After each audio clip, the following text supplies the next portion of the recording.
Police भरतीच्या दरम्यान चाचणीच्या दरम्यान दीपक वावळेचा मृत्यू झाला आणि त्यांच्या कुटुंबियांना सांत्वनपर भेट देण्यासाठी कांगणे सर आलेले आहेत.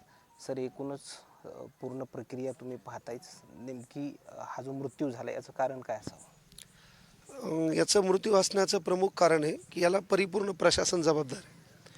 5 वाजता तुम्ही मुलांना इन करता आणि 1 वाजता पळवायला लावत असाल तर त्या प्रशासनाने आम्हाला हा प्रूफ द्यावा की तुम्ही यांच्या एक नाश्त्याची अल्पाहाराची व्यवस्था केली होती का. कारण सकाळी 5ला जर माणूस जेवढं लवकर उठते तर पहिले तेवढ्या लवकर आपल्याला नाश्त्याची गरज असते.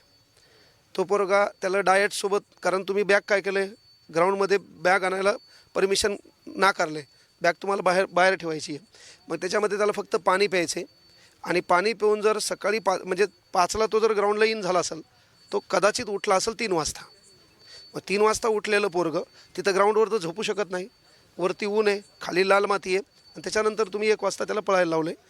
तर याला प्रशासन जबाबदारी याच्यामुळं आहे की तुम्ही तिथं तात्पुरती व्यवस्था करायला पाहिजे होती. कारण फी भरताना आम्ही 500 रुपये भरतो, काचचं पोरगं 400 रुपये भरते. तर त्याचा अर्थ तोच असतो की परीक्षा केंद्रावर त्या लेकराची ती व्यवस्था व्हावी. मूळ कारण हे आहे. बाकी एकीकडे पाहिलं गेलं त्याची डेड बॉडी इथपर्यंत आणण्यासाठी देखील प्रशासनाने कुठली मदत केली नाही. खाजगी ॲम्ब्युलन्सच्या माध्यमातून इथपर्यंत आणावं लागली. मात्र ती जिम्मेदारी प्रशासनाची असते का? हो, जबाबदारी प्रशासनाची असती, पण गरीब मेला तर इथं श्रीमंताला फरक पडत नाही. आणि मग व्यवस्था प्रशासनातली कुठली असो, हे चाकर असतात श्रीमंताचे, हे चाकर असतात राजकीय प्रवृत्तीचे. त्यामुळे आमच्यासारख्या बोलण्यानं फरक पडत नाही. फक्त मायबाप सरकारला आमची विनंती आहे की त्या मायबापाच्या हातातला कोयता हा बाजूला सरण्यासाठी तो पोरगा पळत होता आणि पळता पळता स्वप्नासाठी तो मरण पावला आहे. तर यांची काहीतरी अशी व्यवस्था करा की डबल यांच्या हातात कोयता येणार नाही. बाकी आम्हाला वेगळं काही इथं बोलायचं नाही. एकीकडे पाहिलं गेलं तर एवढं मोठं प्रकरण जे आहे ते झालंय, मात्र स्थानिकचे म्हणजे जिल्ह्यातले जे काही नेते मंडळी आहेत त्यांची कुठेही पोस्ट किंवा या संदर्भात हे वक्तव्य दिसत नाही. नेते सध्या महापौर कोण होणार, नगराध्यक्ष कोण होणार, त्याच्यानंतर या गावातलं आम्हाला मतदान किती आहे, इथं आम्हाला लीड आहे का, ह्या प्रत्येक गोष्टी पाहून नेते पोस्ट टाकत असतात. नेत्यावर आपल्याला बोलायची गरज नाही सध्या.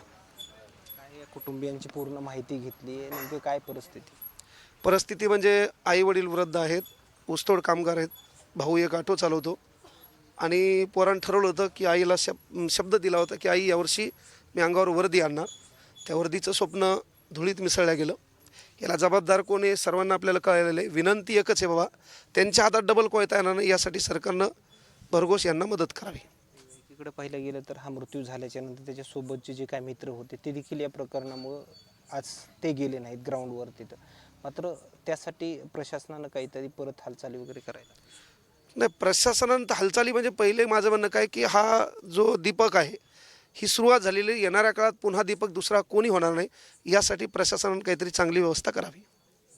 ज्यावेळेस डेड बॉडी इथपर्यंत आणली तिथं म्हणजे बीडचं पोलीस प्रशासन असन किंवा स्थानिकचे पोलीस प्रशासन कुणीही अंत्यविधीसाठी देखील या ठिकाणी आलेलं नाही, असं देखील चर्चा या ठिकाणी पाहायला मिळते. दीपक हा नेता नव्हता, दीपकचा गावामध्ये बंगला बिंगला नाही, दीपक कुठल्या पार्टीचा कार्यकर्ता नाही, ती येतील कशाला, हाही प्रश्न आहे ना. गरिबासाठी काही नसते या देशामध्ये.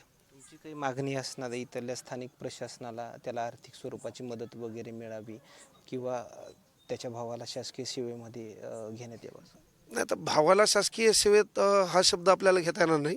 पण बाबा की यांची जी परिस्थिती आहे की जो एक घरचा करता घराचं चित्र बदलणारं पोरगं गेलं आहे, ती परिस्थिती आगळी वेगळी करून सरकारनं सहकार्य करावं, भरघोस मदत करावी. सामाजिक संघटना असतील, क्लास क्षेत्रातले असतील, सर्व जे असतील की त्या घराचं चित्र बदलायचं आहे. आईच्या चेहऱ्यावर पुन्हा 1.5 5-6 महिन्यात दुःख आहे. शेवटी दुःख तुम्हाला आहे, आम्हाला आहे, सर्वांना एक घराचा एक वाहक गेला आहे.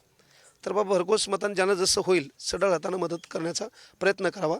पण गव्हर्नमेंटची सेवा देत असताना, गव्हर्नमेंटचं कर्तव्य बजावत असताना की बाबा मी गव्हर्नमेंटमध्ये जाणार आहे, पोलीस होणार आहे, लोकांचं संरक्षण करणार आहे, चौकामध्ये नोकरी करणार आहे, मग तुमच्या स्वप्नासाठी तो मरण पावला आहे, म्हणून पहिलं सरकारचं उत्तरदायित्व बनतं आहे की त्या घराची व्यवस्था त्यांनी करणे. शेवटचा प्रश्न असा, जर एखादा प्रकार जर तुमच्या निदर्शनास कधी कोणत्या ठिकाणचा आलेला जात तर त्या ठिकाणच्या म्हणजे त्या कुटुंबियांना अशी प्रशासनाकडून मदत वगैरे भेटल्याचे असं प्रकरण वगैरे? नाही, आत्तापर्यंत तर असं झालं नाही. सरकारचं तिकडं लक्षच कुठे हो. मीडिया हा स्थानिक मीडिया उचलायला आहे. इथं कुठं आमचा ABP माझा दिसला नाही मला, आणखी साम TV दिसली नाही, TV9 मराठी दिसली नाही. ही गोष्ट लक्षात घ्या ना, हे स्थानिक मीडिया आहे. तो मीडिया तिकडं म्हणजे कोण शपथ घेणार आहे, परभणीत कोणता महापौर झाला आहे, कोणत्या जातीचा झाला आहे, कोणत्या धर्माचा झाला आहे, कोण गुलालू झाला आहे, तिकडं व्यस्त आहे ना. मीडिया जोपर्यंत उचलत नाही, कारण व्यवस्थापन काय म्हणतो की मीडिया हा लोकशाहीचा चौथा आधारस्तंभ आहे. म्हणजे स्थानिक पोलिसांनी आपल्याला न्याय दिला नसेल तर आपला न्याय कोण उचलायला पाहिजे? मीडियानं उचलायला पाहिजे. मग मीडियाने हे प्रकरण उचललं तर सरकार इथपर्यंत येईल ना. पण मीडियाला विनंती आहे की ही बाजू तुम्ही पहिले मांडा. धन्यवाद कांगणे सर. हे दीपक वावळे यांच्या कुटुंबियांना सांत्वन भेटीदरम्यान विठ्ठल कांगणे सरांच्या आलेल्या प्रतिक्रिया मात्र काय सांगून जातात. मात्र माध्यमांनी देखील हे प्रकरण उचलून धरायला पाहिजे. अशा प्रतिक्रिया दरम्यान त्याचं आलेलं वक्तव्य मात्र आणखीन काही नवीन अपडेट्स मिळतील का हेही पाहणं तेवढंच महत्त्वाचं ठरणार आहे. कॅमेरामॅन सोबत सुरेश भिड या बीड परळी.